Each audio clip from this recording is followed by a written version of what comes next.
Assalamu alaikum. In the name of Allah, the Beneficent, the Merciful, I bear witness there is no God but Allah, and I bear witness that Muhammad is his messenger. Welcome to another edition of JAKQ Brothers Present Let Us Make Man. I am your brother and host for the night, Brother Kadeem Amir Muhammad. We got another hot show for you all this evening. So y'all need to strap yourselves in and get ready, because we're talking about preteen fathers and mothers, preteen fathers and mothers, teen fathers and mothers, school to prison pipeline. We're trying to save a nation. But before we begin, I want to go around the horn and introduce the other host of tonight's show. We're going to start all the way down in Florida. That's where he's from. But our brother's up here with us in the A. He's a father himself. He's a grandfather, and he is truly the bedrock of JAKQ Brothers. He's the brother that keeps us grounded and keeps us sane. So let me help you introduce with my brother all the way from Orlando, Florida, by way of Atlanta, brother JAKQ Muhammad. Yes. I'm also the founder of Hope Equals Life. Praise be to Allah. All right, it's Tuesday, brothers and sisters. It's Tuesday. JAKQ Brothers Night is Tuesday. We got a hot show for you tonight. Man, just send your questions in. That's what we need. We need some questions. If you have any concerns dealing with our youth, definitely send the questions in tonight.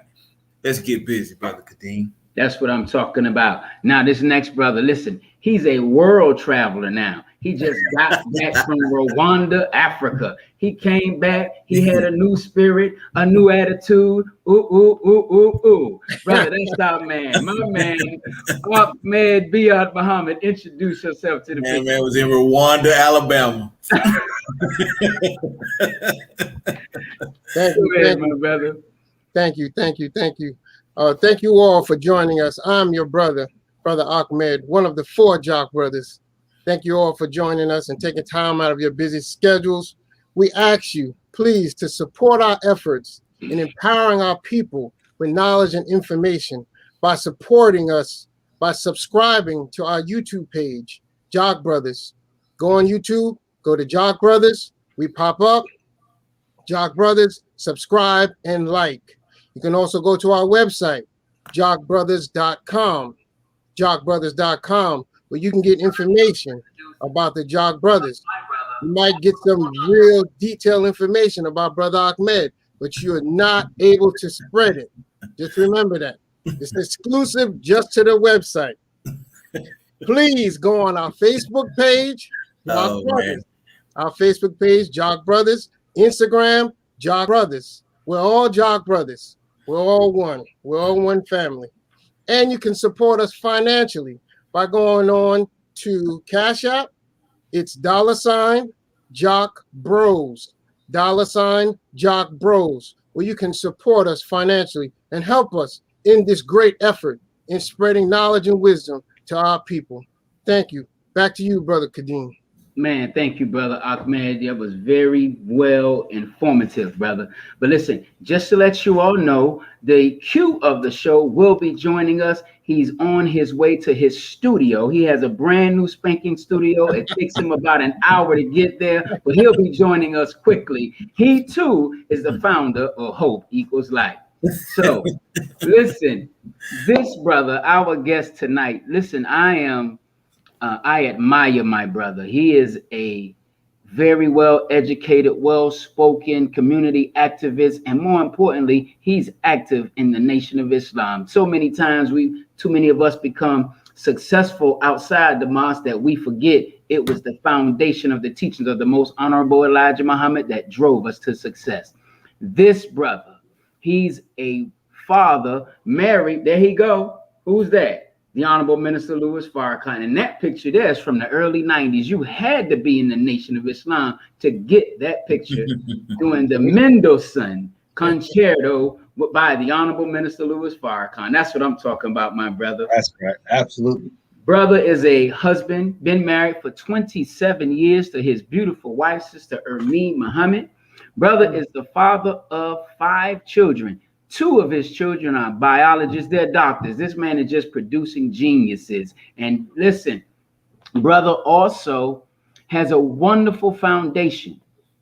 And his organization is what is the topic tonight, because his organization, Timers, it deals with young preteens, teenagers, and the man's education is just, I mean, he's a graduate of Indiana University of Pennsylvania, Alfred University, Lock Haven University. His bio is just absolutely phenomenal. But we want to welcome him back because this is part two of our brother coming on to the show dealing with young black men. So, with the JAKQ Brothers round of applause, let's welcome back our brother Roosevelt Muhammad. Brother Roosevelt, please, sir, introduce yourself really briefly to our listening audience. First and foremost is I want to give an honor to God. Assalamu alaikum for all my brothers and the beautiful spirit that you bring to this platform. It is clear that you have committed yourselves to service to humanity, that you have placed yourself as a part of the trumpet of information that our community so desperately needs. Your spirit is vibrating through the screen and to your brother. I buy in to the spirit. As you noticed earlier, I moved my collar when Brother Ahmed was speaking. I got a little hot under the collar because, man that just came back from Rwanda, Alabama. That's quite depressing. World travel. It's a true story, right? No, just all that to say is that what takes place is that you know, you make this doable and you make this very pleasing to my heart. So to have me back, I just want you to know that I'm very thankful and I'm exercising gratitude and appreciation. I don't run to cameras. I just like to find myself doing the work.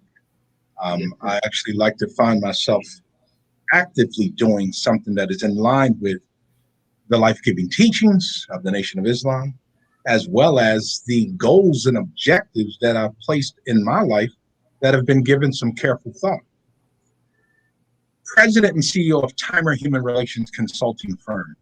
Timer is an acronym that stands for Total Involvement, moves everyone and everything responsibly in time. From a synergistic standpoint, that simply means that the whole is always greater than the sum of the parts. From a mathematical axiom standpoint, that simply means that the whole is always greater than the individual part. I've coined some phrases and I've coined a couple of quotes that are very, very passionate for myself when I look at the type of work that I'm involved in. One of my quotes that have been given great thought is this: overcoming hostile or challenging environments is the secret to success for those who understand and practice true leadership. That's right. And that's loaded. That's loaded. But it comes with this type of work. And to repeat it, overcoming hostile or challenging environments is the secret to success for those who understand and practice true leadership.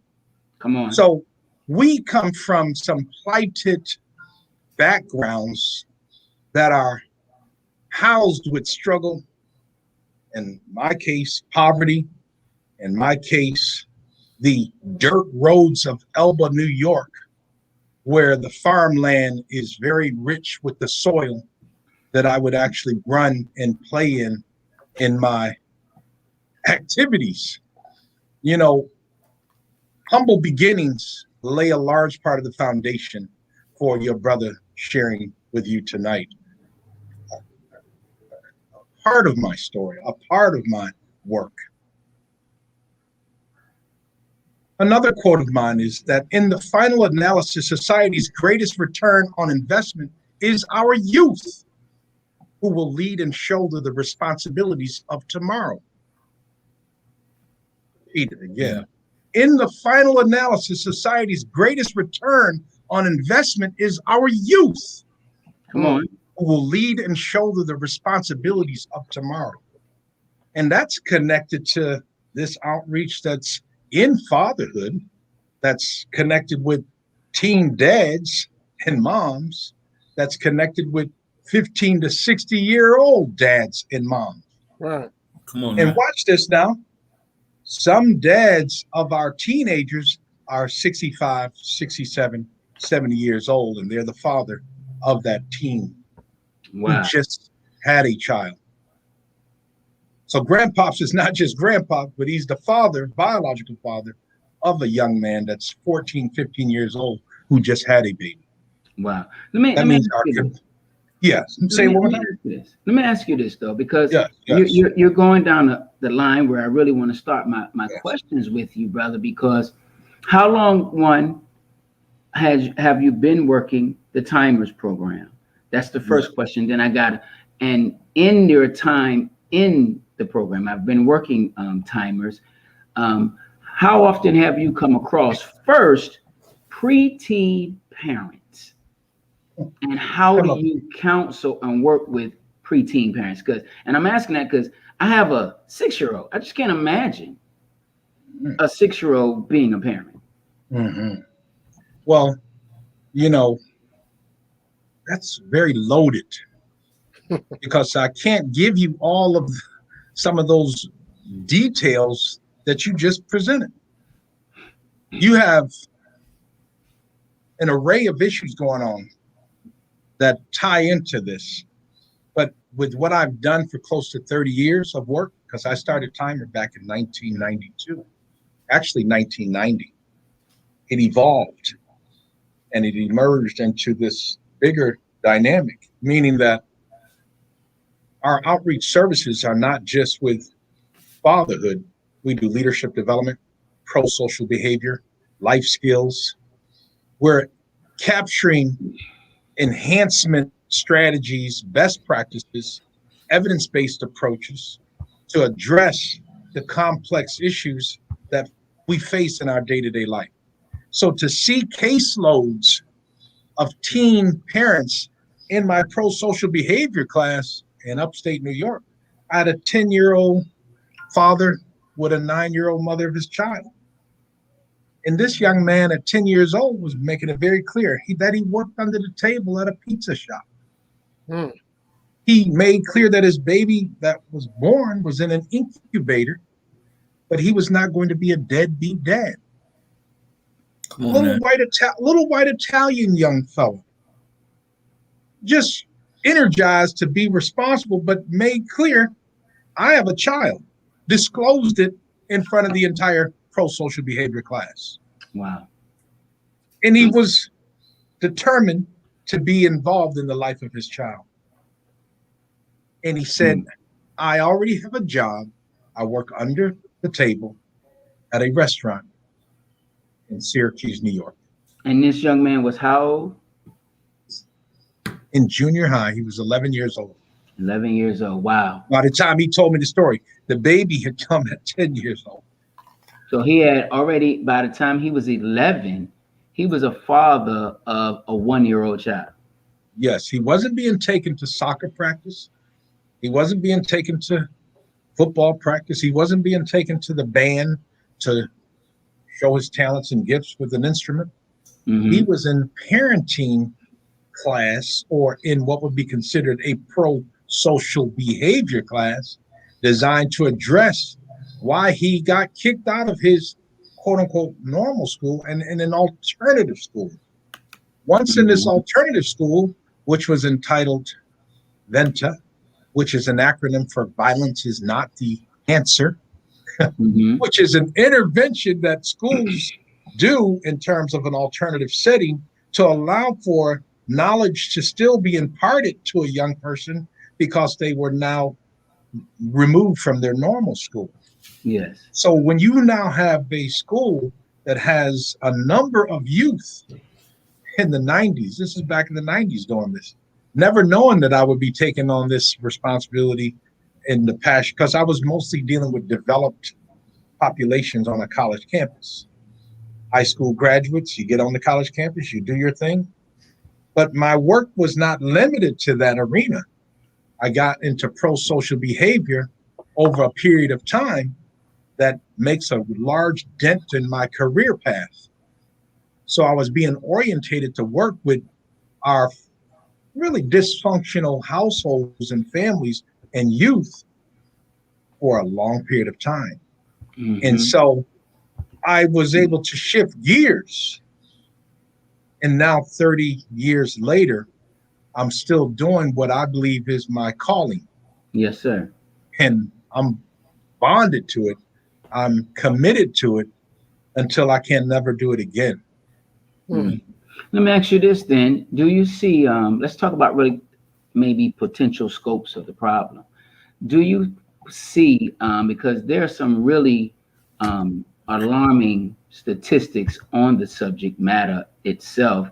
I mean, because there are approximately, based on some research that I did and had somebody help me with, there are approximately 12 million girls aged 15 to 19 and at least 777,000 girls under the age of 15 that give birth each year in developing regions.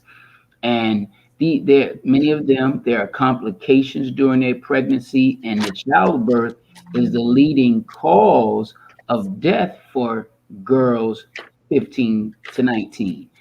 When I think about this and again the scope of the problem, do you see an economic or lack of economic tie that leads to this, in addition to maybe there has to be a trend somewhere, a cycle that's going on somewhere? What do you see as the scope of the problem? Is it economics? Is it something that maybe their parents were preteens and maybe the grandparents were preteens? What do you see as the cause of this type of devastating effect that's going on in our community?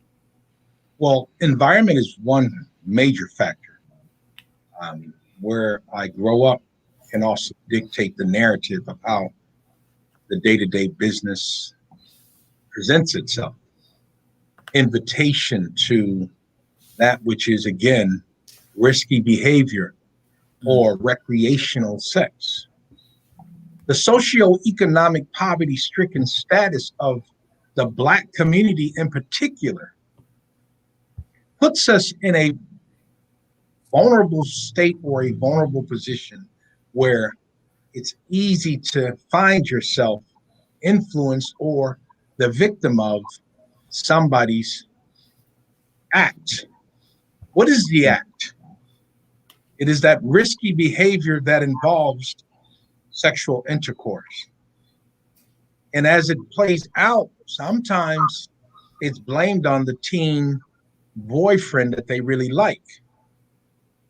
And sometimes that's not discovered through various forms of DNA tests. They just put the blame there first. It is sometimes the older person who's in the community that had their eye on that household when the single parent household mom went to work. And it was assumed she was home by herself, or it was assumed that she was innocent, meaning she stayed at home. But people leave the home after mom leaves, and they go where someone's dangling a carrot or money, material things. And next thing you know, the person is involved in something that produces a newborn baby. So the socioeconomic, the poverty plays a key role in the environment. The conditions of that community play a key role. Idle time plays a key role, because if I don't have it, I act out and I demonstrate levels of rebellion. And the levels of rebellion can many times be the trigger that also motivates somebody to go do something risky. And they're angry with parents who raised them in a poor environment when they see what's going on around in the world. Social media introduces them to, you can have this, you can have that. And when it's not manifested or seen in my household, you're now competing with a world that's saying you should have, that you should, you don't have the. So they kill over sneakers. They kill over various materialistic things, meaning our community is known for this. I'm saying I'm a part of the they that can be caught up in this. And what takes place is rebellion is a trigger that produces the actions and behaviors of our young people. Yes, sir. And when they're using that as a loaded excuse, they find themselves carrying out the act. And when they facilitate it, not connecting with the consequences or that which would be considered the results of the act, pleasure can cloud the mind. Pleasure can cloud the thought processes. So there is not a sober thinking individual at play here. There is a person at play that has been clouded and somewhat distancing themselves from thoughts in a manner that is productive and conducive. Their thought is limited. They don't see the next day, or they don't see tomorrow. Now, there is that song, Morning as We Slept the Night Away. There is that jingle that gets somebody into a lane where the consciousness is coming in. Yes, sir. Well, Yes. I want to ask you, with that knowledge, do you support sex education in elementary school? See, watch this. There is an obligation on the part of the parent to start first in the home, exposing the child to information developmentally speaking, meaning you're a male, you're a female. You know, dad stands like this to go to the bathroom. Mom stands or sits like this to go to the bathroom. When the appropriate family member is teaching and training, they're teaching and training. I remember watching my oldest son, my only son. He didn't know I was observing him, but I'm teaching him where I can how to go to the bathroom. But I watched him one day on a road trip trying to go to the bathroom in the stalls. But you know, things change up from a toilet seat. Now you're dealing with stalls. So he had to get introduced to the stall. And he had to look at it like, okay. And then he was trying to reach as best as he could the height of the stall. And he was trying to undo hands. And the point being is that how does he learn unless I'm teaching and training him on how to accomplish said goal? So we can't put what we think is the school should start it in elementary. It begins at home, where your intervention and your involvement with your child is at play. And if he does not get it from you because you're an absentee father, then who else is teaching him? That's right. And then when he becomes that which somebody else's intervention is doing, you start to see an increase, like Brother Kadeem just pointed out, in these large statistics of people having children at such a young age, because absent of information, void of teaching and training, you're going to get the outcome of that chaos, a vicious cycle that plays out and facilitates, again, a hostile and in a challenging environment that will dictate the narrative. Yes, without the tools and without the skills and without the necessary education designed to curb and prevent that behavior. Wonderful. Now, before you go further, because I do have another question for you. The Q in the JAKQ Brothers has just arrived. Looked like he just got to eat, and he wiping his mouth and everything, got crumbs on his lips. But that's my brother. He didn't share the plate. He didn't even share, offer us anything. Brother, what you want for yourself. Yeah, you know what I'm saying? But listen, this is our brother. He just made it to his studio. Please welcome our fourth host to the show, our brother Kawi Muhammad. Assalamu alaikum. Alaikum salam. I hope everybody's enjoying the show. Thank you, Brother Roosevelt, for coming to the show, brother. Trying to make men better fathers, trying to bring families together. I just want you to know I have my dictionary right here, brother. So spit out the big words, all you want. I'm writing them down. So I pray that everybody enjoy the show. Praise be well, let me stay with that.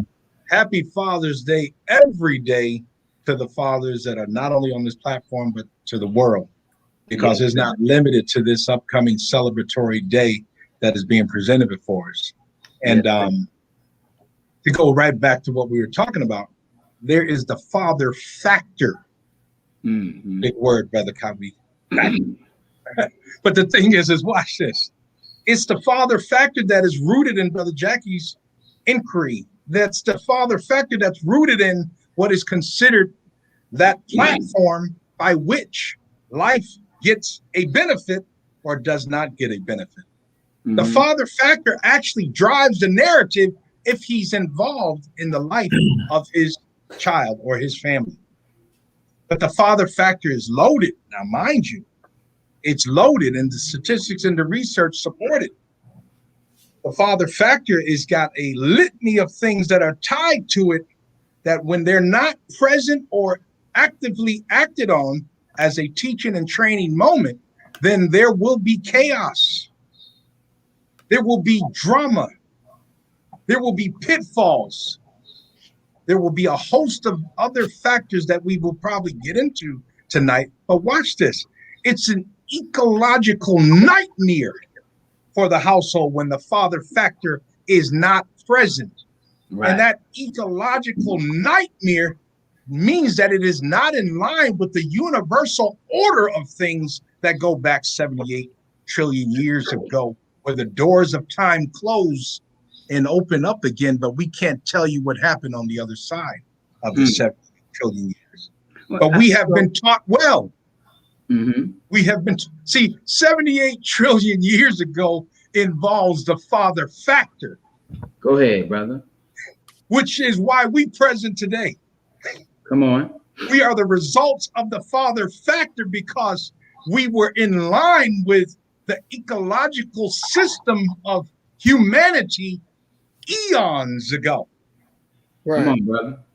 And by being that, we actually exist. And because we are participants in it and our fathers, we actually continue on something that was started way before we ever had a chance to give thought to it. Yes, sir. That's so we already demonstrate buy-in. Come on. The question is do we step up to the plate to fulfill what is in us? And most of us have, sadly as it is, with those alarming statistics that Brother Kadeem was alluding to, we abort mission and we leave as the absentee father, and chaos runs the narrative until acted upon by an outside force, which is designed to say enough is enough. And the vicious cycle comes to an end. The question will be will we be in the hereafter of it, or will we be casualties of war? Wow. So I have another question now, and this is a very personal subject for myself, as I'm the child of a teen mother. My mother was 15 when she had me. So I think about social and economic consequences. Social consequences for unmarried pregnant adolescents can sometimes include stigma, rejection, violence by partners, parents, or peers. And a lot of times girls who become pregnant before the age of 18, they are more likely to experience violence within a marriage. And I thank God my mother never experienced violence, and then adolescent pregnancy and childbearing can also oftentimes lead girls to drop out of school, and so I'm laying some personal base first. My mother, during the time, she had to leave her school, go to an alternative school that pregnant girls went to. And then after, of course, I was born, she could go back to her school.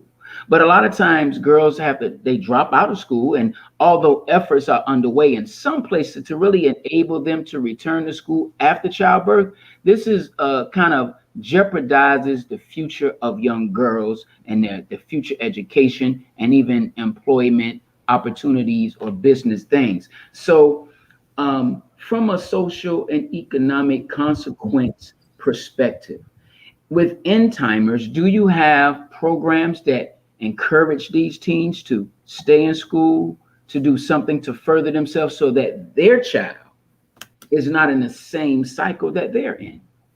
This is why we buy into the life-giving teaching of the Nation of Islam, where you must facilitate approach and proper handling of people, and marry it, embrace it, and coach and teach and train and soothe and counsel.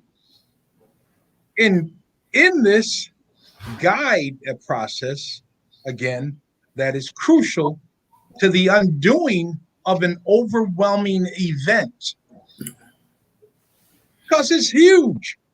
It didn't just poof, the child is here.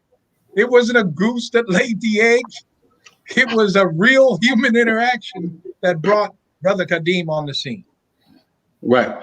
So you handle that reality with kid gloves with the best of your ability. Now, watch this. This does not mean that we do everything perfect, that I do everything perfect.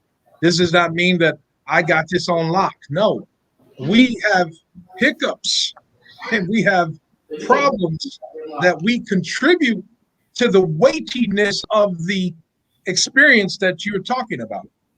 We can actually compound it. We can actually take it to a whole another level and say, how dare you, with strong, convicted expression to the mom that had you. Parental or uncles and relatives, what were you thinking?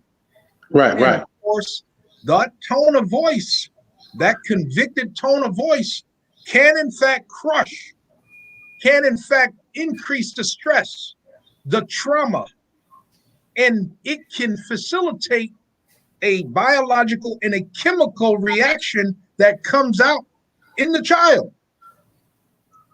Child be wondering why they stressing and why they going through stuff. And it was how someone was involved with that teach, train, that bashing, that, or whichever which way it was, positive, negative, they can manifest it in the outcome of the birth of the child.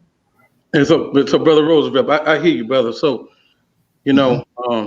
once again, I grew up in the hood, brother. Yes, sir, my brother. And I was my mom was a single parent. She was, she couldn't be that soft with me. She had to establish her position. And you say when you I guess speak that way to a child, it can like affect them. But sometimes that's the way that one of the few ways you can get the attention of the child, so that they can at least hear you and receive what you're trying to say. Why wouldn't that be why would you say that is affecting them? Why would you go away from that from what you're coming from? Yeah, that's great. That's a great balance to what's being shared. This is why we're taught to cultivate minds and build human potential. See, that's a tool for the civilized, which means that you give balance to the actual directives being given to parents or children, to humans.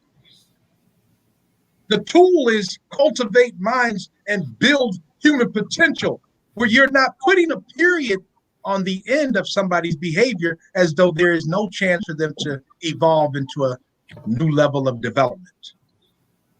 Watch this.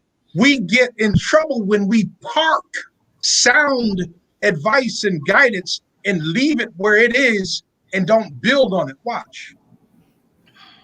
Clean your room, but you never taught them how to clean the room. Oh, come on. Put your shoes away. I told you when I came back home, this must be done, but you never paused to impart knowledge. You didn't even cultivate the mind to build the human potential. You're just giving a directive without substance. Right. So symbolically, symbol without substance is dead and irrelevant. It plays a role. The symbol of a sign tells me it's up here, it's down there, what have you. But the substance is that which is added to it, and that's the meat or the heavy lifting. Most of us don't want to get the heavy lifting because we abort mission and we don't give the full balance to a directive that may sound hard. Watch, a child has to be told, here's why I did what I did when I took your privileges away. Here's why I said no. Not just always, didn't I just tell you no? Did it? Wait. Didn't I just tell you no? I don't need to explain myself to you. Well, okay, you don't maybe need to explain yourself to your child, but you are setting a pattern that will find itself coming back to haunt you and bite you in your tail, or when you're sleeping, or when they go to get you your glass of water. You've seen the comedian, movies, and there's a little extra in your water. That's right. They get you back. They get you back for how you felt. But I'm getting back to, again, what you're saying is that mom did have to do, watch this. She was actually building capacity when she was doing what she was doing. Well, she was actually saving my life, because that's what I mean. Yes. Right. Okay. That's what building capacity means. Yes, building capacity so that you have backbone, so that you're less likely to be weak in a society that's going to come at you and hurl truth at you until it knocks out your brain. But what she's doing is she's giving an intervention to give you brain to deal with drama, opposition, obstacles, opponents that lay in wait for Brother Kawi. To build capacity means that I got to be an overcomer. I have to win at something in order to know that it can be done. Right. So if I'm going to help you to get there, and it means me coming down on you, yes, I'm going to do it. But I'm also going to have to build you and that human potential, because you got to survive and take a narrative in life that shows that you can problem solve on your own, absent of mom. Yes, sir. Okay. I got something else for you then, brother. Then when you're talking about preteen and teen parents, the odds are great when you consider that there may be an absentee father. So now, being very personal again, my mother, having me at 15, never blocked me from my father's side of the family. I know all my uncles, aunts, grandparents. I grew up with them. Those are my cousins. I love them. But my mother married when I was 6 to a man that I loved to the day he transitioned. That's my father. And you would not have known he was my father unless we told each other. And he never referred to me as a stepson. Never, ever, So, but what I have found as I was growing up, I'm talking now 30s, 40s, I was longing for something from my biological father. I grew up with a man that I call my father, my daddy, right? Since I was 6. But it was something missing. And my biological father passed away when I was a junior in high school. I didn't even care. I didn't cry. I cried because my mother was crying. But I didn't care that he had died. But there was nothing there. So when you have these children in your program, right? How do you intervene with them that are the parent? Did they come from a single parent home? Were their fathers there? Since you were talking about the devastating effect of the father not being there, how do you cope with that with those children? First, tell them that I'm dealing and teaching some of the greatest people on the planet Earth ever. You're not an accident, and you having your child at an early age was never an accident. It's a manifestation of your capabilities, the power that lies within you. You have the ability to bring forth life. And you did it at an early age, and do not be ashamed of it. It just, maybe if it was delayed, okay, great. But I'm dealing with you at the stage where this happened. You're in my session right now. Now you're dealing with cultivating minds and building human potential, because you're not trying to throw an arrow and stick and try to make them feel small and unworthy and less of a human. You build that person, because not only did they start something early, they just got to be introduced to life and its expectations. When it revolves around a child, they have to be ready to now move. Now watch.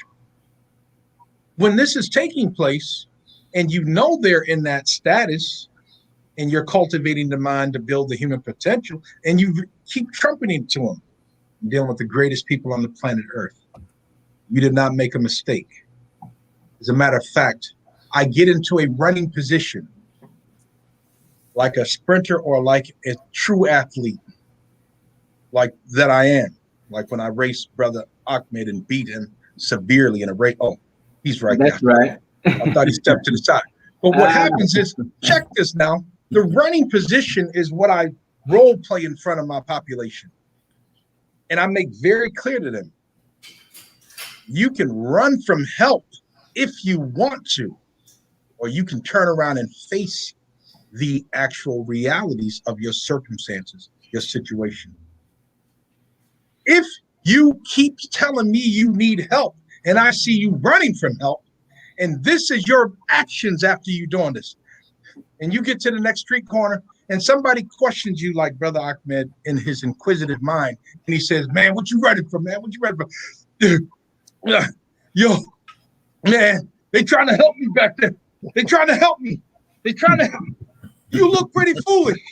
What do you mean they trying to help you? Yeah, they trying to help me back there. And I'm running from help. I'm running. See, society has, watch this, social behavior.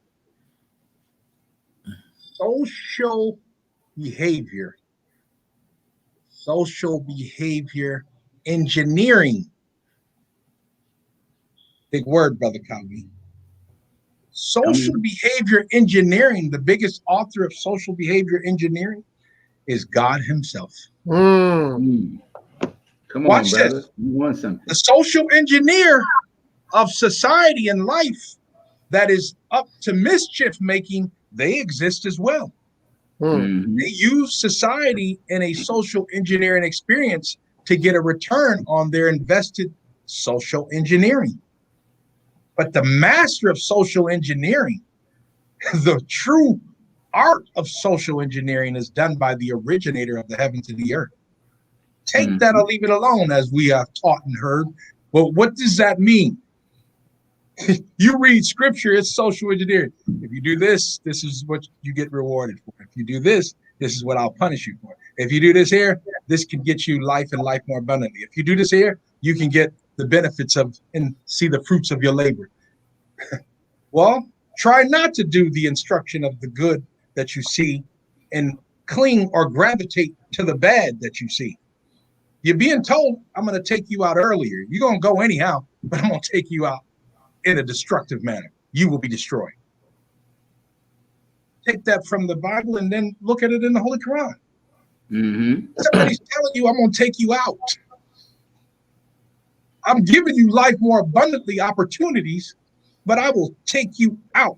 There goes back to Brother Kawi. Mom might be saying to you, I'm giving you a directive. You're saying, I'm rebelling.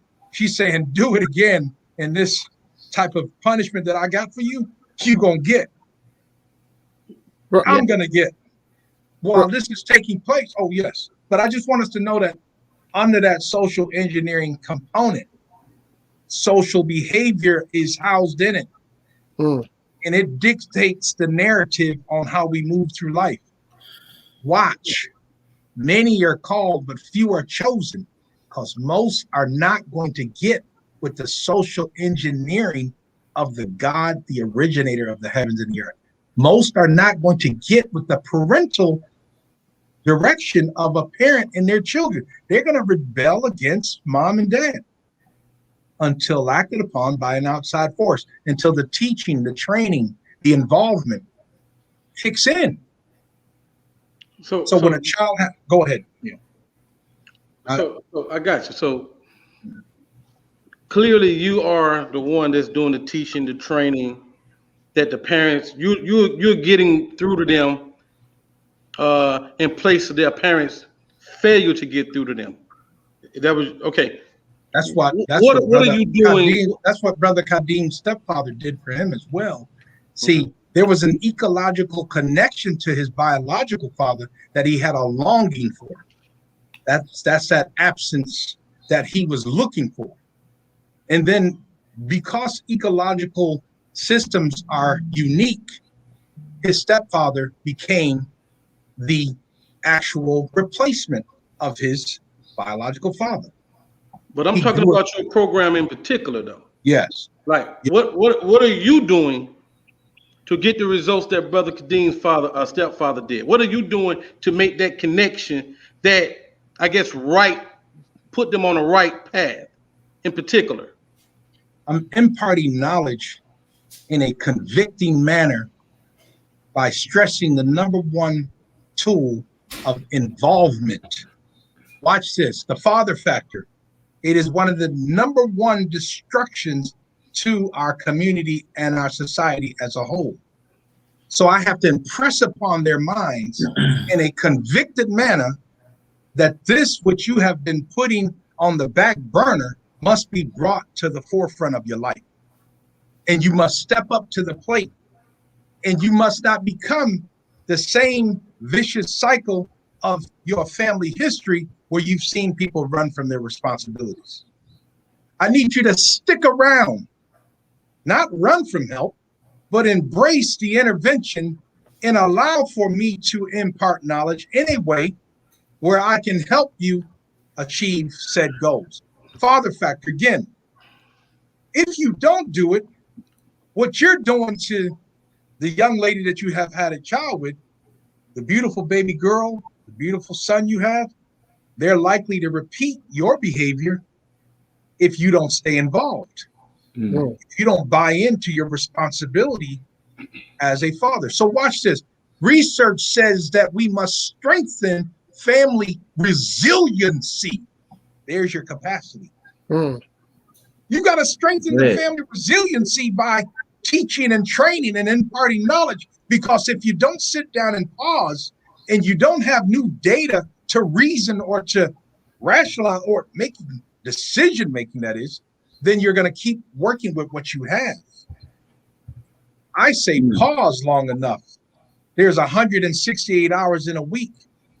I get to involve myself in your life for 2 hours. You leave my class, you will be either distracted, deprogrammed, and you will dump the information because you go back into that hostile environment or that challenging environment. And watch again, overcoming hostile or challenging environments is the secret to success for those who understand and practice true leadership. So the persons that are in my class have to build capacity and resiliency to overcome hostile or challenging environment, because they're going to be met with more challenges, even when it comes down to buying diapers and wipes. If I put the statistics and or the dollar amount on the whiteboard about what you're going to experience for the cost with your child, that's right, feeding them, clothes, diapers, wipes, bathing, hygiene, it comes with a price. It is not meant to crush you as an individual. It's meant to let you know that your role and the expectations of your role come with a cost. That's right. Yes, sir. And if you run from it, shame on you. Yeah. Brother Jack, you got a question. Hey, let me just give the meaning of resiliency. Because the capacity, brother, to make it through difficulty and toughness. Come on. The capacity to recover quickly. Not just make it, bro. You can make it, but to recover, that's a whole nother piece, bro. Backbone. To spring back into shape. Hold up. Was that for Kawi? No, that was for you. Oh, See. Okay, Roosevelt, brother Roosevelt. Yeah, I love you, guys. All right. Now we've been talking about absentee fathers in certain instances. All right, like Kadeem, my mother was young as well, 15 when she was pregnant, 16 when she had me. And I became a father at 19. And I became a single father for 10 years of my son's life. So do you see a difference, or have you seen a difference where the mother is missing? Oh, absolutely. So I've seen where the father becomes the sole guardian. Right. Custodial guardian, because mom is neglecting her responsibilities and aborts the mission. That happens often. No, but what I'm saying, do you see a difference now in the child from when a father is missing than when a mother is missing? He's been demonstrated, it's been, research has supported that he has done well when it's a father with a son. He has done much better. He's been more successful. He actually achieves his high school diploma. He actually gets education. He actually gets a sound job. He takes up a lot of the traits of his father because the skills, the traits, and the practices of an involved father, they actually resonate and they spill over to the child's practices. They pick up the baton and run with it, and have been found to do very successful things. And again, evidence is out there. There's case studies out there that support what we're talking about. So don't ever be ashamed of how you came through your humble beginning. See, no, not me. And that's the beauty. Yeah. Embrace it. Sir, absolutely. Because you're given. Watch this. Struggle from an ecological standpoint is connected to every life form. It all came the same way that we're talking about tonight. Every life form on the planet came the same way we describe and how we came on the scene. My mom was 15. All life forms on the planet have experienced what we're talking about. From the blade of grass to the trees. Struggle for balance, struggle for light, water, life is housed. Struggle for embracing truth is housed in every life form. Every life form. And therefore, we are only operating under the ecological origin of things that was put in place by the originator of the heavens and the earth. He made clear that everything that comes on the scene will be met with struggle or an imbalance with the opportunity to strive and to lean toward the balance or to obtain balance. So watch again. We're taught triple darkness for a reason. Yes, sir. The process was replicated when we all came through the wombs of our mothers. We were sitting in triple darkness. That's right. And it was an atom of light that we went for. And we moved effectively through it. And that's why we see each other right now. There are some that don't make it because they weren't made to make it. The strong survive is real.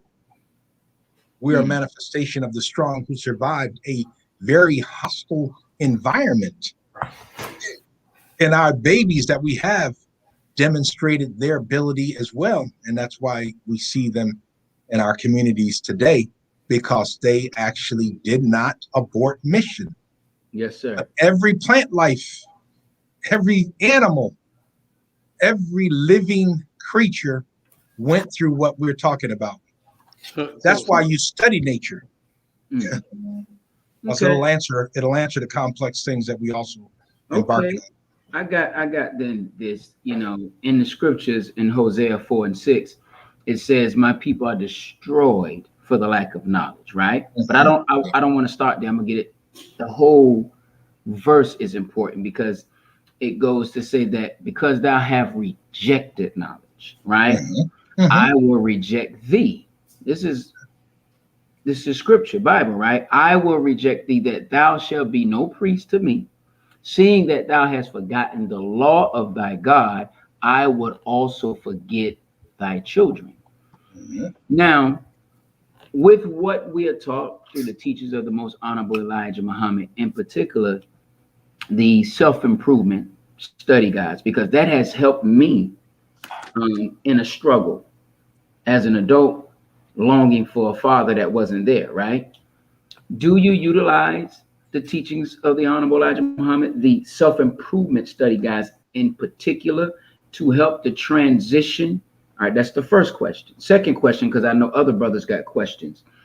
It's like as I think about Brother Jackie shared his experience, I shared my experience, right? There's a perpetual cycle. It's like, and it's getting worse. It's like we're in competition. These children are in competition because you have the world promoting promiscuity, right?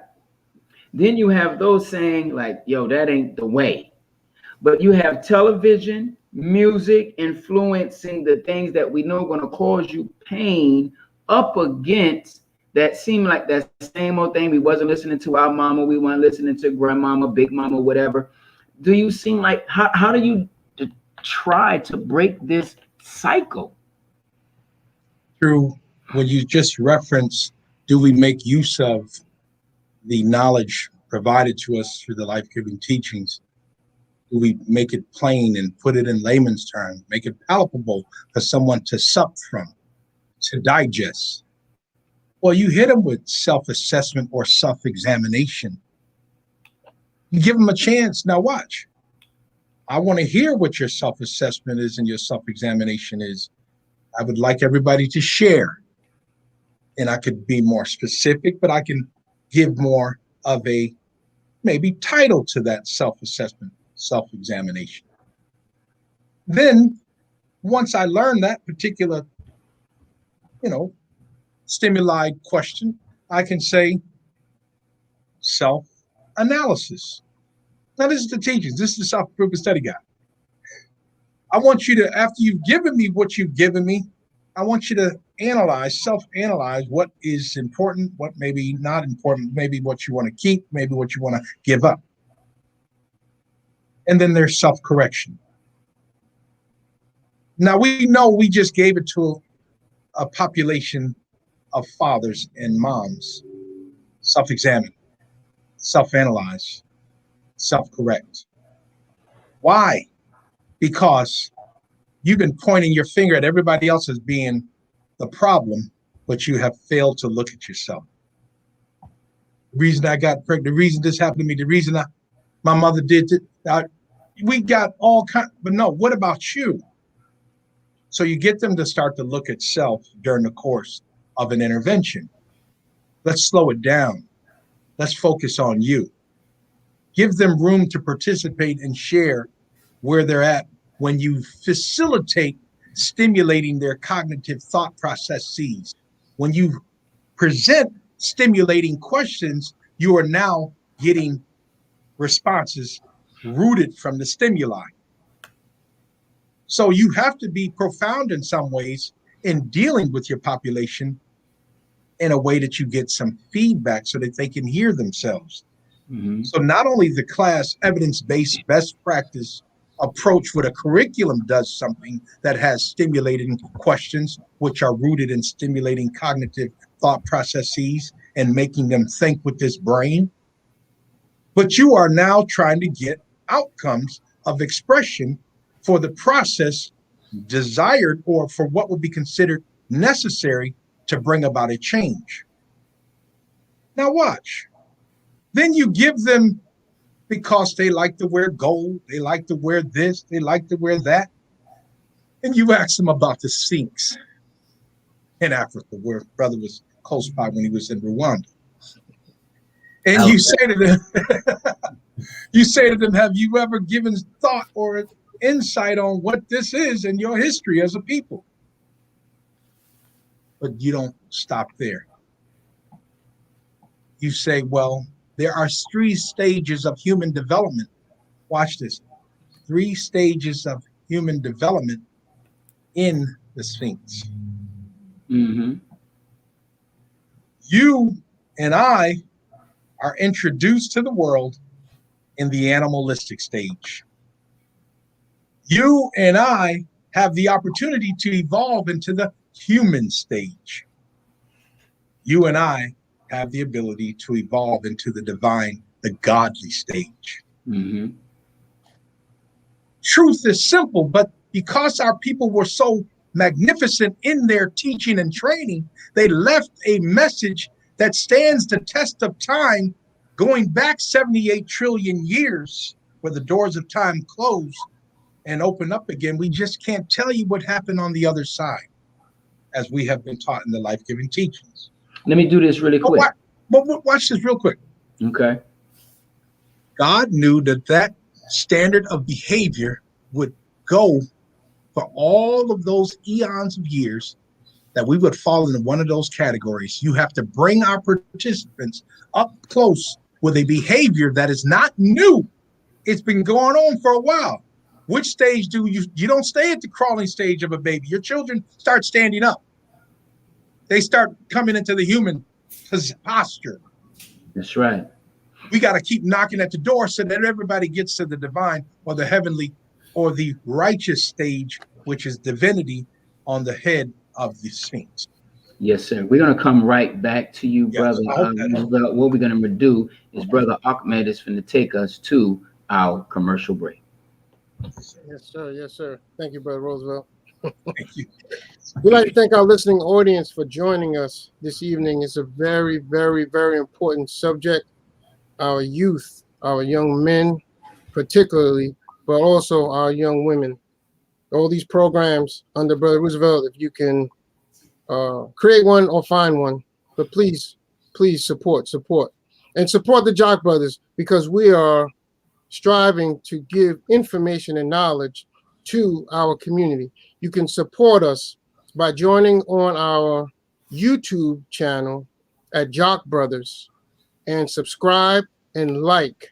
You can join on to us on Facebook at JAKQ Brothers, Instagram at JAKQ Brothers. Our website is www.jakqbrothers.com, and financially, you can support us on Cash App at JAKQ Bros, $JAKQ Bros, $JAKQ Bros. You see it scrolling at the bottom of our screen. Please help us in this effort in getting this knowledge and wisdom out to our people. Now, we're also a supporter of Big Peace Coin, and Brother Kadeem is going to give you a little information about Peace Coin. Please, Brother Kadeem. Brother Jack, go ahead and play the commercial.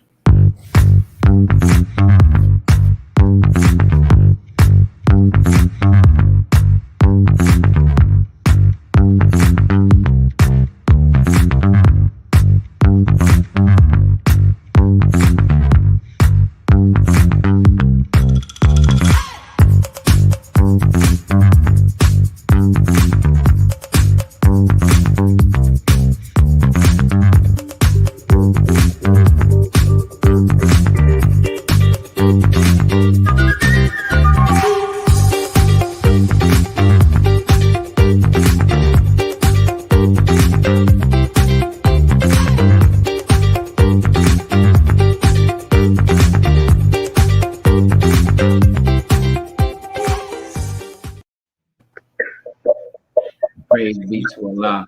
Listen, Peace Coin, and I work in the financial industry, and I'll tell you, there's not one other financial product in the world today that is greater than the cryptocurrency space.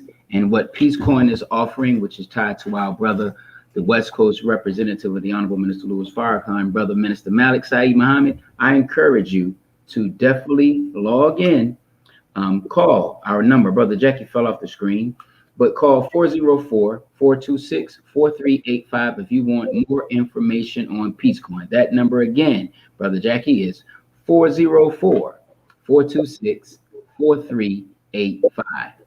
Thank you, Brother Ahmed. Brother Roosevelt, I definitely want you to continue, because it's, again, we were talking about, it's like we're competing against the world, preteens, people, this is what I've heard. It ain't nothing you could do about it. Children gonna have sex. It's like parents have given up. It's like there's a missing conversation in the home. When we was young, people just say, you got to talk about the birds and the bees. I haven't heard that phrase in forever. So apparently, and obviously with the statistics, there are conversations that are not taking place. Now, I believe that this generation and the children, young children in particular, are up against greater odds than when we were children, because the music today is just straight up filthy. We didn't, grow up with music like that. Television went off at midnight. Television today is 24 hours a day, and you have many streaming networks running filth 24 hours a day. So you were talking about how we can break these cycles, because I think it's very important that these cycles are broken, because we're really being destroyed through this process. In addition to that, you said that God is the greatest social engineer in the history of the world, right? And that's an act, and nothing happens without his permission. So we can't defeat that. But how do we break these cycles? How do we, because the children are going to listen to the music. I mean, what are you suggesting to parents that they do to break this cycle? Well, this is a great, profound question. See, you can come as you are into the world, but you can't stay as you are. Now take that and put it, don't park it, because it has a place in your spiritual life. It has a place in your workspace, whichever profession you're working in. You can't stay in orientation at your job and say, I'm still in orientation 5 years later. You can't stay in your shell of the womb of a woman and stay as you are. You coming out. See, you can, again, come as you are, but you can't stay as you are. And what that is tied to is how we also make it very clear and make it very plain in a program deliverable. If you come into this particular program deliverable one way and you go out the same way that you came in, you get to emphasize with conviction, shame on you. You've wasted your time, my time, and your fellow peers' time. But watch. You can't rule out that a seed may have been planted and may lay dormant for a while. And then it may manifest later, and they come back to you with a testimony that you saved my life, Brother Kadeem. If it wasn't for you in your class, you didn't think I was listening and paying attention. We have fathers that are in our program that be very specific. If it wasn't for the fatherhood program, I would be committing a crime right now. I would be carrying out a smash and grab right now. I would be carrying out a home invasion right now. I would be pistol whipping somebody like I did a year ago, 2 years ago. If it wasn't for your class, I would be on a path of destruction of my community, committing more crimes. I would be dead right now if indeed it wasn't for your class. As a matter of fact, I got 3 or 4 calls from fathers in my program today that graduated from the program 11 years ago. When I get back in town, I'm taking you to dinner. When I get back in town, I'm taking you to give you something to show that my gratitude is there. Right. I have an army of about 1,000 dads that I could call right now, or because of the changing numbers and because they stay in contact, I could have 1,000 people in Metro Atlanta right now that would have a narrative and a story to say gratitude at the forefront for the intervention. I have many of their moms that wouldn't mind marrying me right now.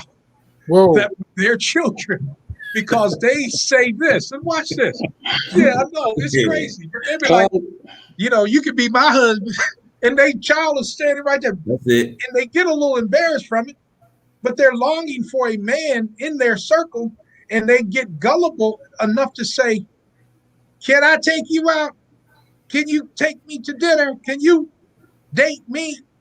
They totally disregard their child who's standing there embarrassed. And he's trying to come up, but she's so happy that he's tied to a program where she knew he was on a path and a course of death in them streets. Yes, sir. Yes, sir.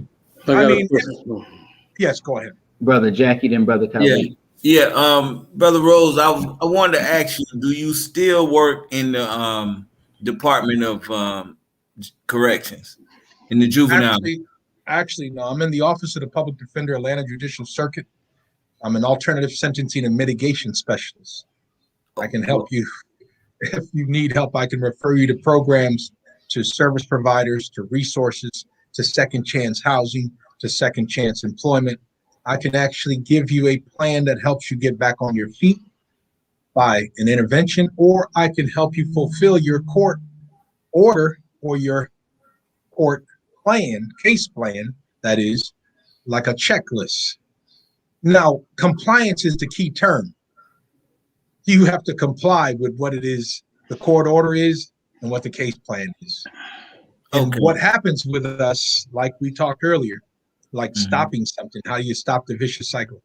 Many of us do not want to comply to something that might be a legal court order or a case plan, because rebellion is the number one factor in stopping us from even doing what God wants us to do. He gave us free will. So when we start to rebel and don't comply, non-compliance is one of our biggest issues as a human being. Yes, sir. Failure to comply can set us on a road of destruction. Okay, so Brother Rose, now when you Roosevelt. Brother Roosevelt. Oh yeah, it's cool. Brother, yeah. They call me Rosie. Hey. We friends over here, Ahmed. See, you left Atlanta. Yeah. We good over here, bro. he feel left out, Brother Roosevelt. It's okay. But I remember one of my sons got in trouble, and I went down to juvenile court with him, and the judge, I mean, made such a big deal because he said that I was the only man or only father that he had seen in probably about, a span of a month. And so he chided my son, but he let him off. And I'm wondering, in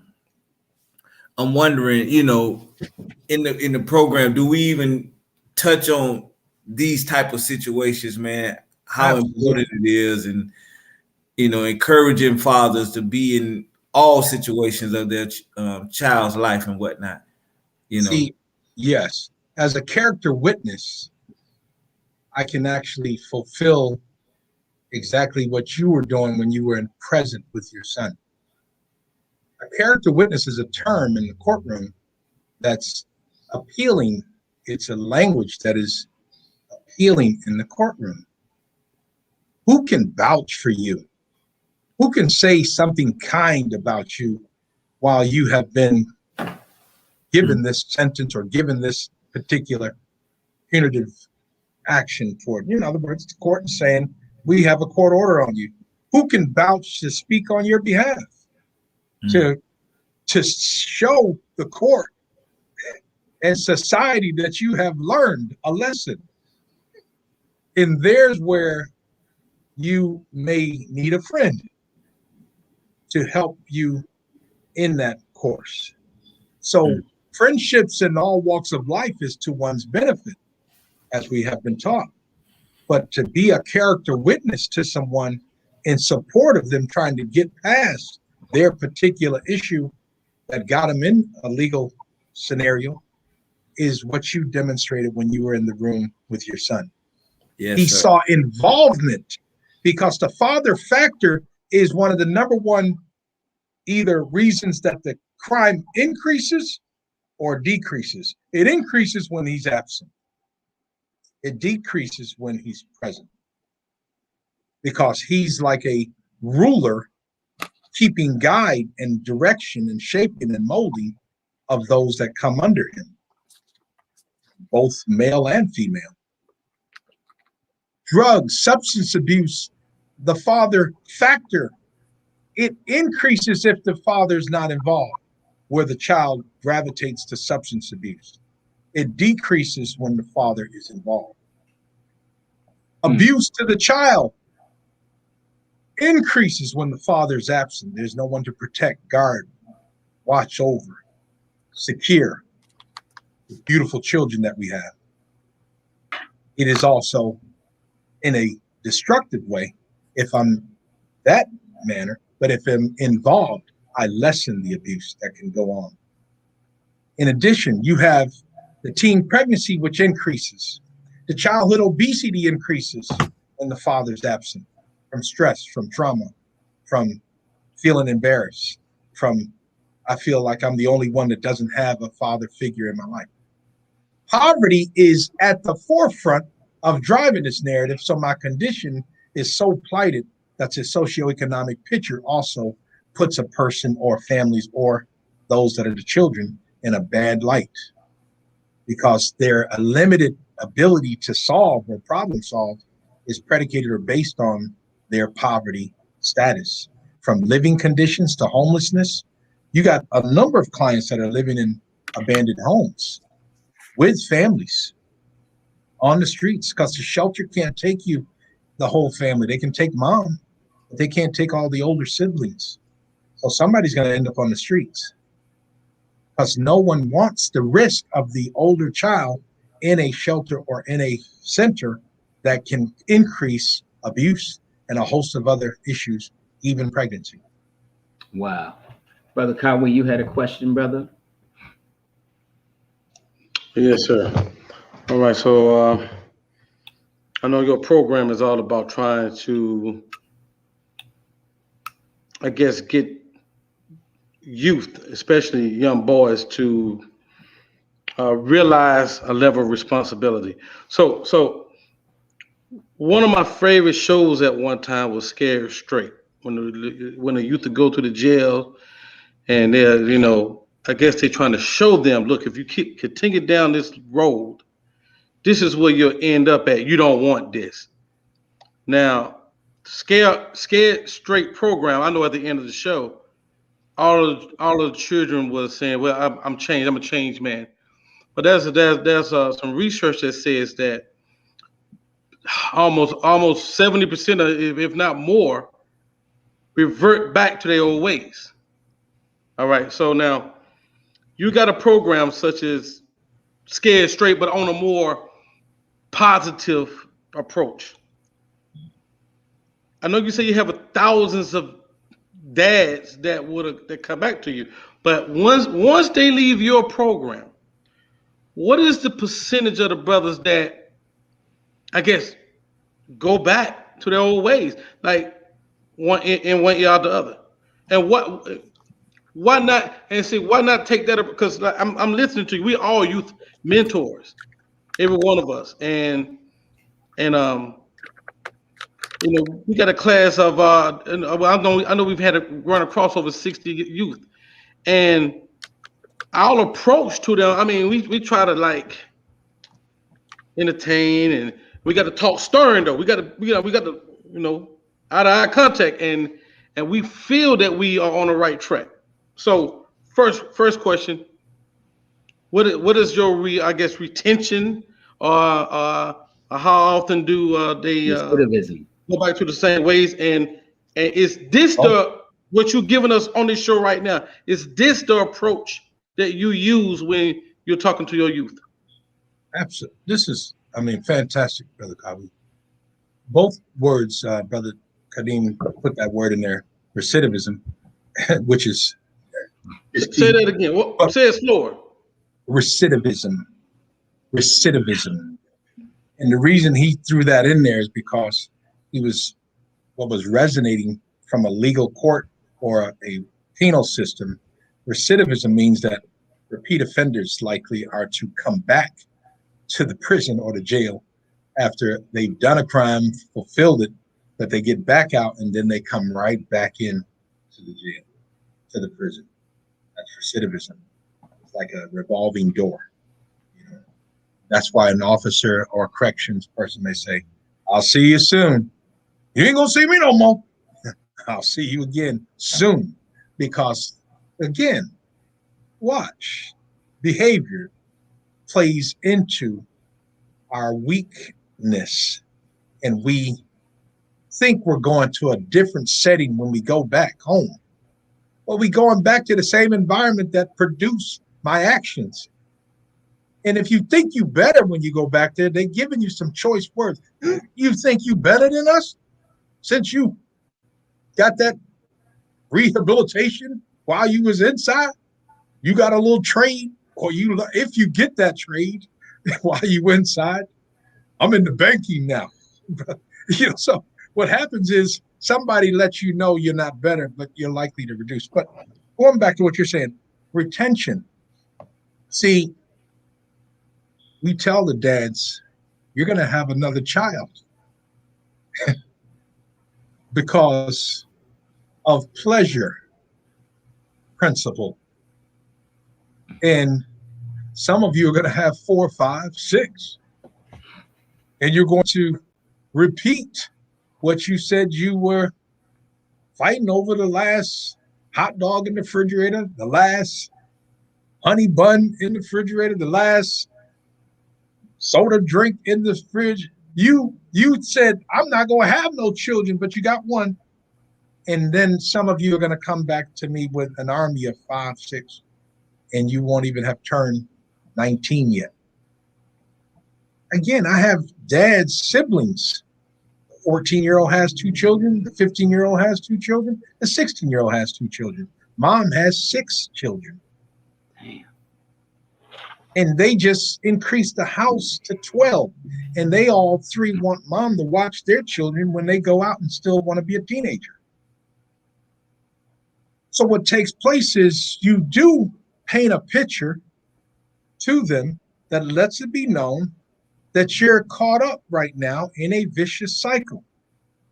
The intervention is designed to help you interrupt or break the cycle, to see that your actions have consequences and you must own up to the responsibilities or your children will be taken from you. And if you are so cold-hearted about, I don't give a because my children are taken from me, then you will be met with the other consequences that come with the reckless behavior. So some dads in the program, they don't come back because their heads got blown off in a parking lot, execution style, because they kept 1 foot in the street and 1 foot in a program designed to help them. There's also what we call fidelity. Fidelity is a term that's used to say that I must use a curriculum to help impart the knowledge to get evidence-based best practice information across to my said population. But because of their level of development, when they dropped out of school at 16 or stopped going at 14 or 13, there's many children that are not in school right now at 13, 14. And COVID just compounded it where they stay at home. Now you try to impart knowledge to them after they have had a child. And as Brother Kawi has been making very clear, big words or choices of words. How do you get them to understand diction and vocabulary that is designed to maybe curb or stop a behavior? Yes, if that limited data, that limited knowledge, that limited education is your stumbling block, it is again what contributes to the vicious cycle and causes something like a hemorrhage. It causes basically some severe bleeding. Now you want to stop the bleeding, it requires the appropriate medical attention or the appropriate intervention to stop it. But who knows? Will I comply with the medicine? Will I comply with the instructions? Will I slow down enough to allow myself to be taught and trained? Because I'm going to be deprogrammed when I go back home. Even if I'm not locked up, I'm going to be deprogrammed by opposition, obstacles, and opponents. I'm going to be met with the forces that are out there designed to see me fail. And when they're with you for 168 hours of the week, which you would love to have if they were your biological child, and you only see them for 2 hours, and you expect, watch this. So hold on, Roosevelt. So you saying, yeah, go ahead. Yeah. You don't have like a cold hard number, like if you say, okay, do you keep track, like, okay, so I am maintaining 40%. 40% is getting this. You don't have a cold number like that? I have a tracking form that gives you the background information on over 1,000 dads. Name, address, change phone numbers, number of children. Did they have a legal issue when they were with me or not?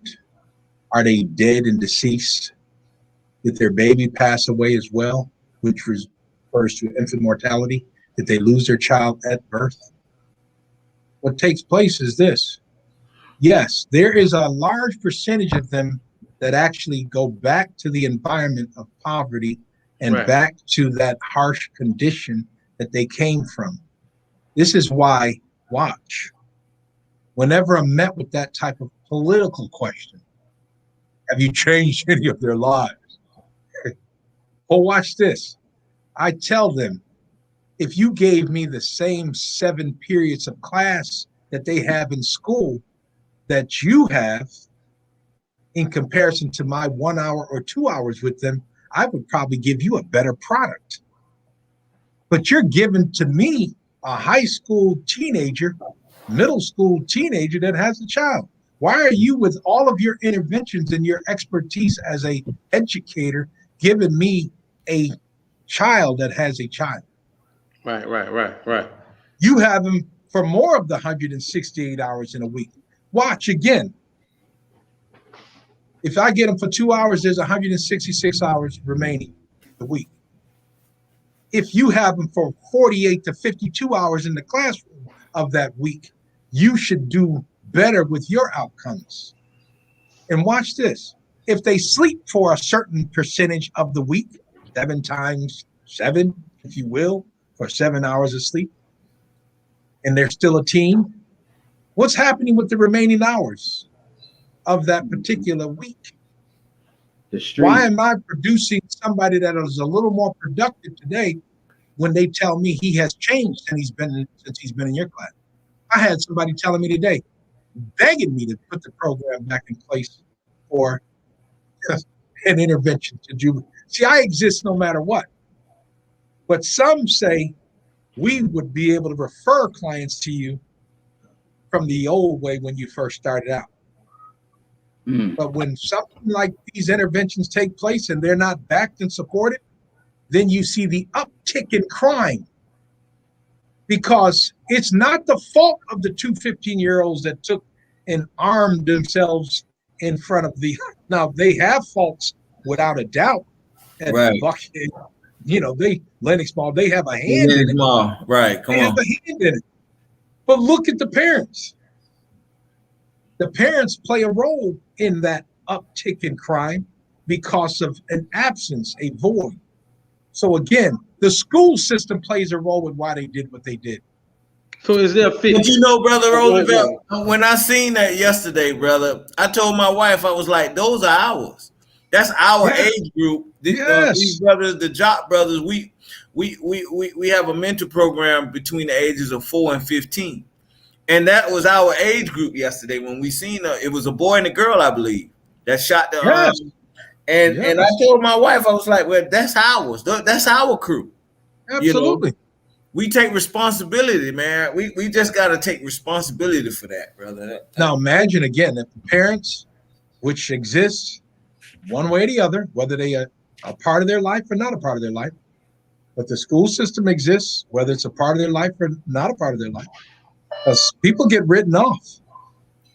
There's no hope in that particular child. So then, and that's what. Watch this.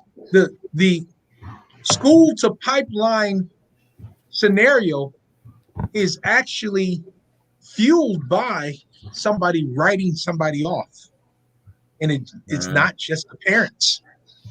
It's the pioneers of a community that also write off. I ain't teaching that young man nothing. The village is all but destroyed, brother. Right. Yes. Right. The village is gone. The research shows in the school to pipeline scenario, like you're getting at, Brother Kawi, about that percentage. My percentage of retention is absolutely, it's about 95% retention. If you come in my class in respect to the 6-month program cycle that I ran for close to 8 years, you graduated. And if you didn't, we were knocking the door at close to 90% participation and retention. If I met you in the 6-month beginning, I graduated you at the conclusion. Now, as people take away from some of the what would be considered antecedents, the control factors, if they take away from the classroom investment of funding, then you can only give what your funding dictates, because you can't promise your population or overpromise and paint a picture that you can't deliver on. So the funds that would actually be available to me at one point in time, dictating this for close to 8 years, were more robust.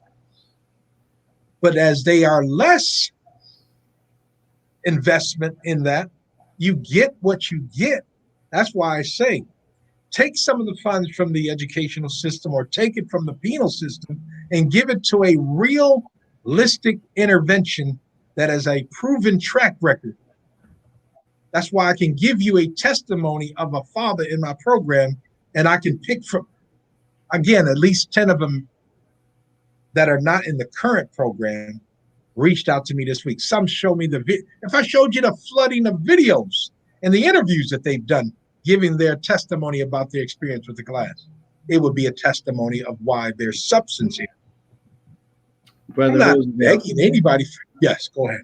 No. I want to give you some final words, because we've come to that time.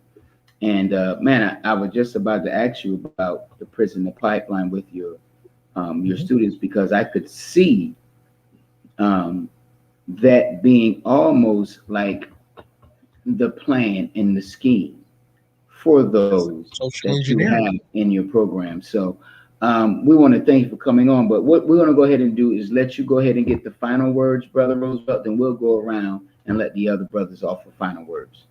Yes, sir. Well, again, hopefully I've been helpful in this session.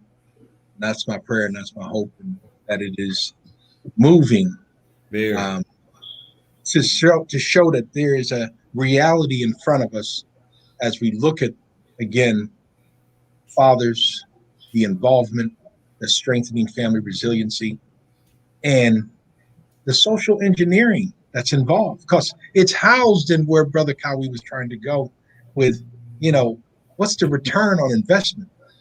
What is the retention? And we have it because I become the father. I'm the father to a number of these brothers in the absence of their father, while at the same time, they're picking up the baton and running with it has increased because of an intervention. Their involvement has increased. Some of the most beautiful families, and prior to this class or this session tonight, 2 classes were going on. And I'm dealing with watching how the substance, not just symbol, but the intervention is playing a role with cultivating minds and building him to step up to their responsibility. Well, this school to pipeline thing, brothers, the system, when I talked in the first episode about forming, right? Storming, norming, performing, and then transforming, which is what you're doing with the junior upper pocket. You're trying to get them where the transformation is embedded in them. But the systems are stopping at the norming. The storming. They're stopped. All right, you got forming. That's us being formed in the wombs of our moms. Somebody sees the storm and they stop right there. And the school system's judiciary process actually contributes to where we give room for putting a period on the storming. Now little JAKQ has a record at 12 and 13 years old. Not a slap on the wrist, a record. He's not worth the slap on the wrist. He's worth the harsh, like the 50-year-olds right now, they're looking at them as not a slap on the wrist. It's a heinous, egregious crime that took place that was on camera. And it feeds why there's a harsher storming period that is put on the person that does not make it to norming, they're now automatically labeled bad. And this is the research. That's right. It's saying that at the storming stage, we're done with you. And now we're introducing you to a record. And that record dictates the narrative. Now a whole host of things take place that cause a disturbance. And it's not all being facilitated the same way in every community. Many other communities, when it's stormy, it's a slap on the wrist. Yes, sir. He's just being boys. And when that's the case, they get a chance to get to norming. And they get a chance to get to performing. And they get a chance to get to transformation. We have a community, brothers, that's being stopped at storming. And it's because, you see, again, watch this. The Asian man shot the 11 or I think year old. It was just a $10,000 fine and he's out. 6 years old. 6 years old, he shot him, right? Yeah, he was young 6 man. years old. Yeah. So everybody's wondering, how can this man have a light penalty for shooting the 6-year-old? Right. But if I have ingrained in my mind through social engineering that I just stopped a career criminal, then the lighter sentence. Now, again, the research shows this, that it's stiffer on the Black and the Spanish-speaking population than it is on the dominant population in America. So we have to tackle that. And that research is here in my possession, and it's a subject in and of itself. Thank you so much. Yes, thank you. Yeah, thank you so much, brother. Man, it's.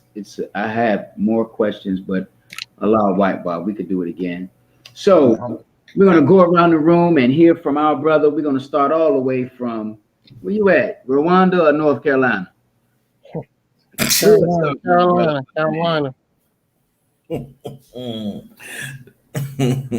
Yes, sir.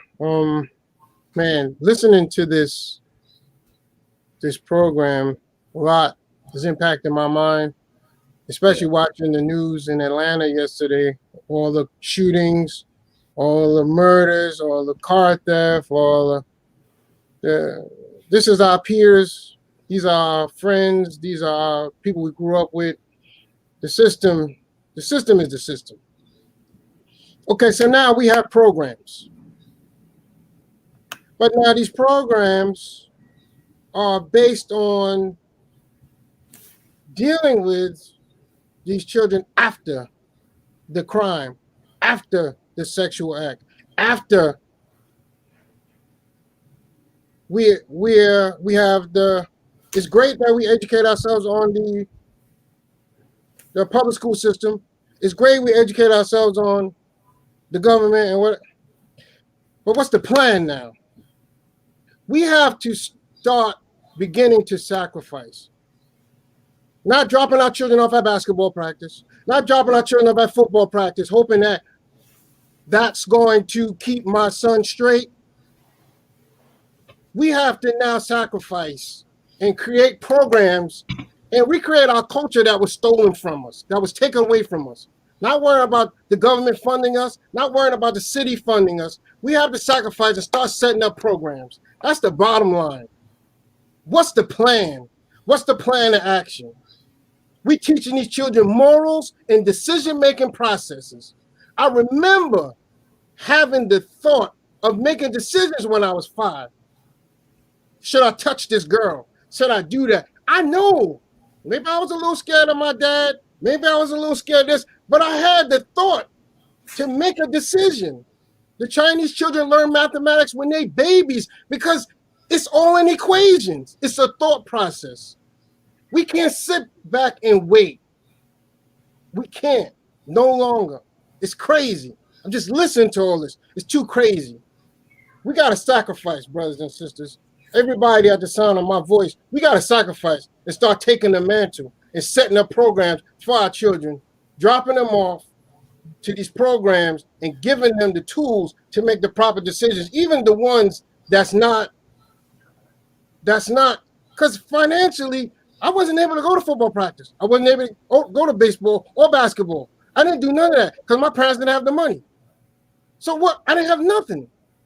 I couldn't go to martial arts. I couldn't go to nothing. So I had to go to school of hard knocks in the street. I had to. And that's where I came up. And that began my decision-making process. Praise be. That's all, man. I'm you know. That is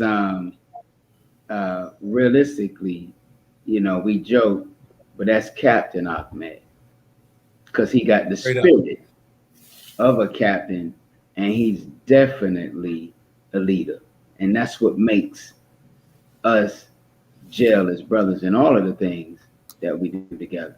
You know, love you, brother. Brother Kyrie, final word. I heard him roar a few days ago, and I was taken. Yes, sir. Oh, he roared like a lion. That's right. I shook when I heard him. You know, so I bore witness.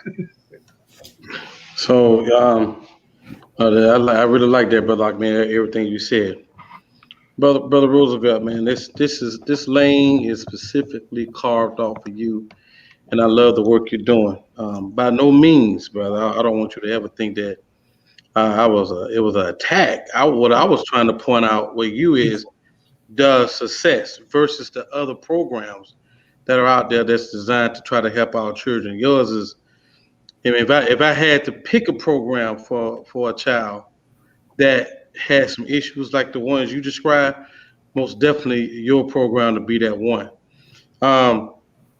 You say you have fathers that you know that would love to give testimonies or show videos of the changes their sons have went through from coming from your program. I personally would love to see that. I would love for you to put something together like that, some type of PowerPoint, so that we could see the results of your program. That's I think that'll be excellent promotions for what you're doing. So keep doing what you're doing, brother. I'll send you all some direct information with the sound bites of our brothers. It'll blow your mind. I wish we would have had them today. I really did. So yes, and I like that. So we know that's coming. Yes, sir. God. Yes, that's coming. So may Allah continue to bless you and your endeavors in this program, man, and keep having success. We need you. Humbled and honored. Walaikum salam, Chief. And again, what is key, if I could for a second here say this, is that the question was posed. So when do these young men graduate from the program? When do they finish? And I developmentally stated to the response of this person, and I say developmental, it was a developed response. It wasn't shooting from the hip. And I made clear, their real graduation and measurement of success is when they die. Did they leave a legacy of doership throughout the course of their journey? Did they stay involved with the life that they were blessed to have, the family they were blessed to have? That's the real measurement of involvement. Can you say over those decades of your life that you were there? Will your legacy speak to it? So graduation is not in a 6-month program, a 12-week program. Graduation is not when my child graduated high school, and it's not even when the grandchildren came on the scene. Graduation is predicated and based on whether or not you stood the test of time by endurance to the end. And did you endure and not cave in? Praise be to Allah. So I know that's a little where that goes. Yes, sir. You're passionate about that. Brother Kawi, to your point, we don't want a PowerPoint presentation. Maybe we bring you back in a future time and we bring some of those brothers on. I can bring you some live brothers that'll drop it. And they have their businesses. They run multiple businesses, but I can bring you some live. And Brother Ahmed, to his credit, he has asked for that. It's just all about scheduling. Yes, timing and coordination. yes. But I would encourage us to do that and I won't have to say a word. You'll hear them. Praise be They're to within reach. Good. They're accessible, and they respond like soldiers. Trust me. Praise be to And many of us have seen some of them at our spiritual service pre-COVID. Shoot, man, I've brought hundreds of guests to Muhammad's Mosque that are from the fatherhood program. That's right. As a saving life strategy. They don't have to accept and embrace. They just need to be known that that invitation was extended. So you've seen charter buses come one time to Muhammad's Mosque, full with 40 to 50 students on that bus to get the knowledge when the presence of the Honorable Minister Louis Farrakhan was there. So I'm only thankful for being a part of this reality whereby faith with works is a principle that we must uphold. Faith without dead. Yeah. Thank you, brother. Brother Jackie, final words. Yes, sir. I want to bear witness to Brother Rose. I thought you were sitting in the Godfather seat back there. Oh no, I just want to bear witness to Brother Roosevelt's work as well. You know, when we Brother Kadeem, when we were meeting at 15B with the junior FOI, he was the one that introduced us to the probation officer that brought the young brothers, that was bringing the brothers every week to the class.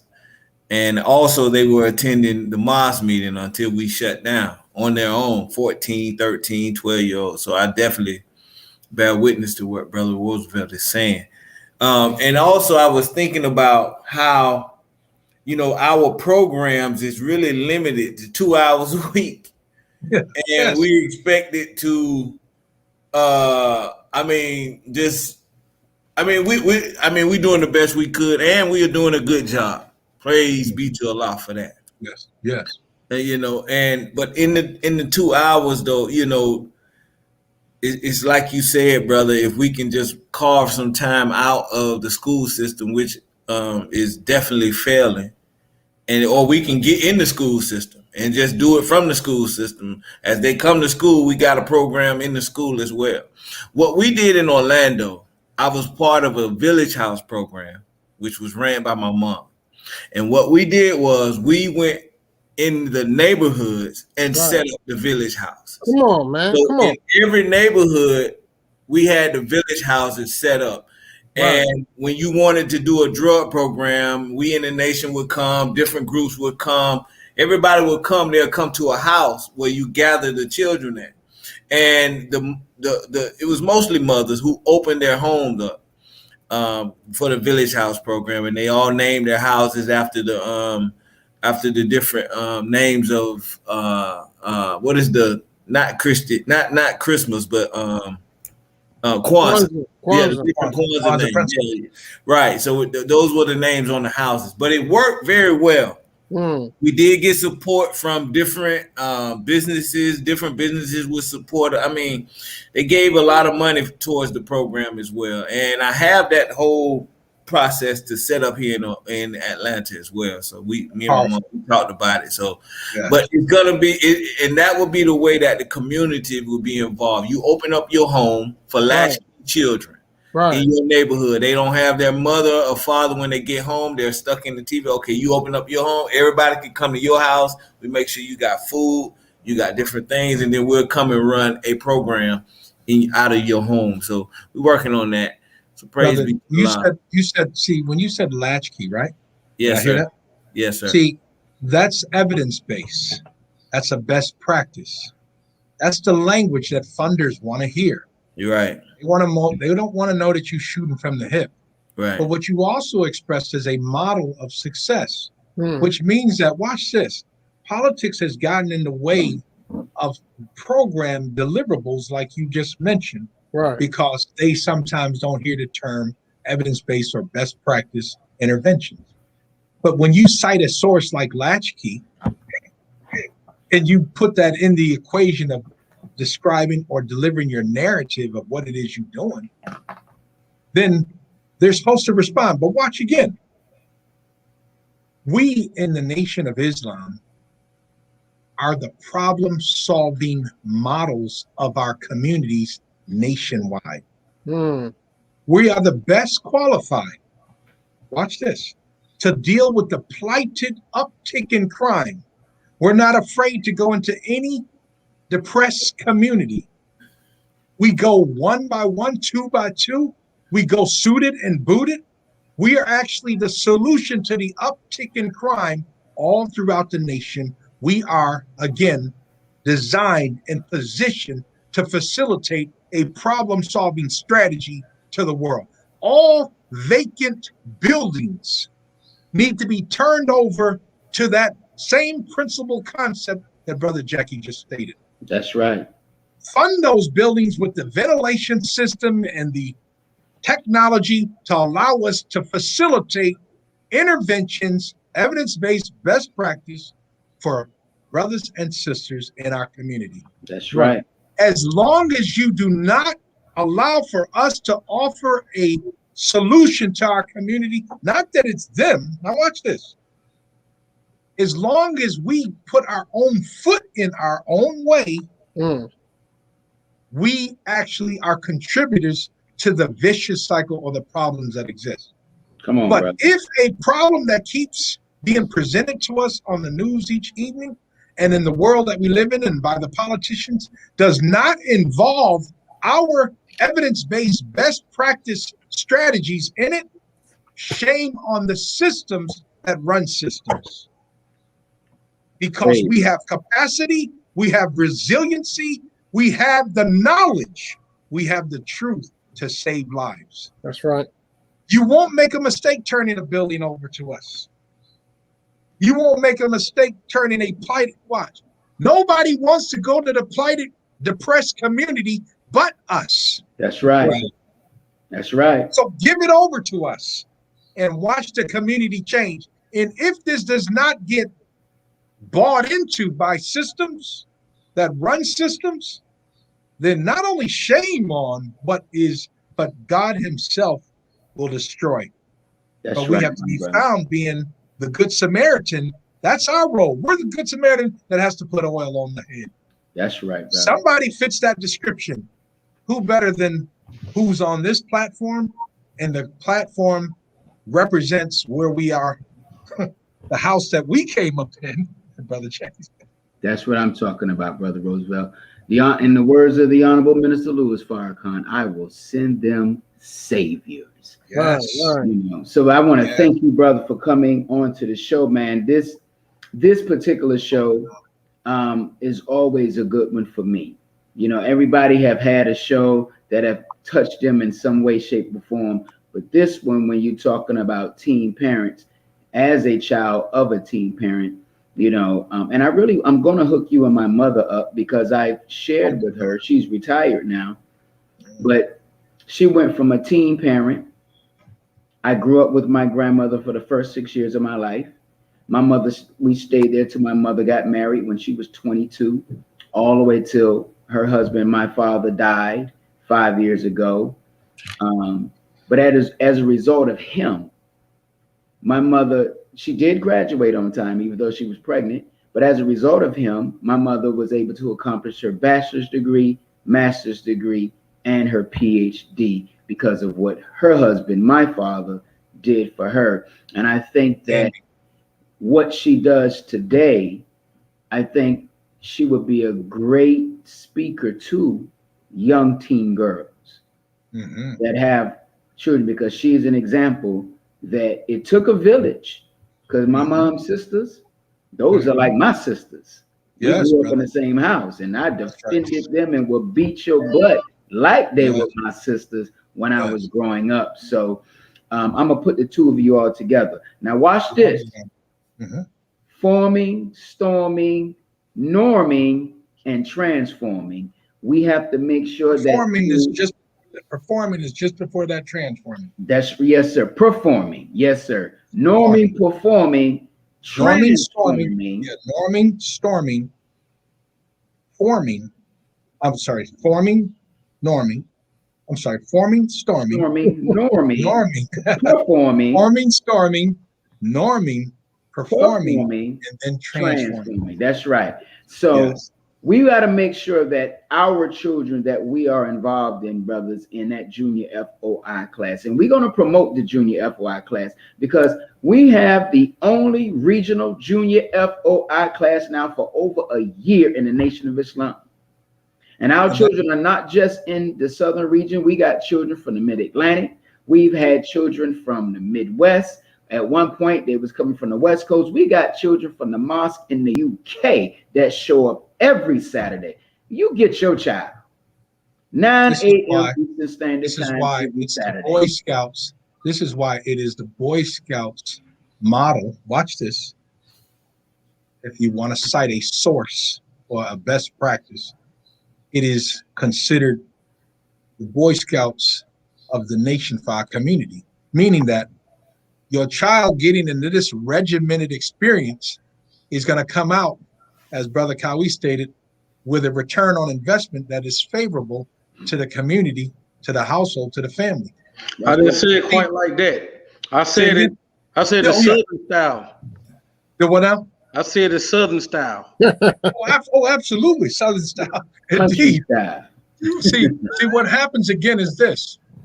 The models that have been given fuel and ammunition and what would be considered funding support, we have that same blessed model through the junior FOI class, that the communities that know they need a problem-solving strategy, their children should be sitting in. That means that you should be teaching millions. Absolutely. On an electronic platform every time you do your class. Absolutely. Watch. That's unlocking the growth. That's unlocking the developmental state. In other words, you holding on the truth, but the truth is in need for millions. And then the breakout rooms are not just breakout rooms, but you have multiple platforms regionally done with the curriculum of imparting knowledge. Watch, again, under my wiffle ball theory on leadership, under the systematic organized structure, SOS, which means help, it is everybody functioning and living in a wiffle ball, if you will. The holes are there, which is an opportunity to get out of your condition, but most don't see the holes. They're clouded. It's as though they're shaded over. But people can function and operate within the wiffle ball and live their everyday lives. But growth is outside of the wiffle ball. So systematic organized structures are designed to do a certain thing for a certain time period. But then I must come up out of that system and experience more systems that are available to me inside. We got to end our show. Yes. Sorry. We'll bring you back, brother. Yes, sir. And so to our listening audience, we want to thank every single one of you for tuning in this evening. You come back next week, we will have our brother, Minister Carlos Muhammad from Baltimore, Maryland. He will be joining us right here on JAKQ Brothers Present, Let Us Make Man. Assalamu alaikum.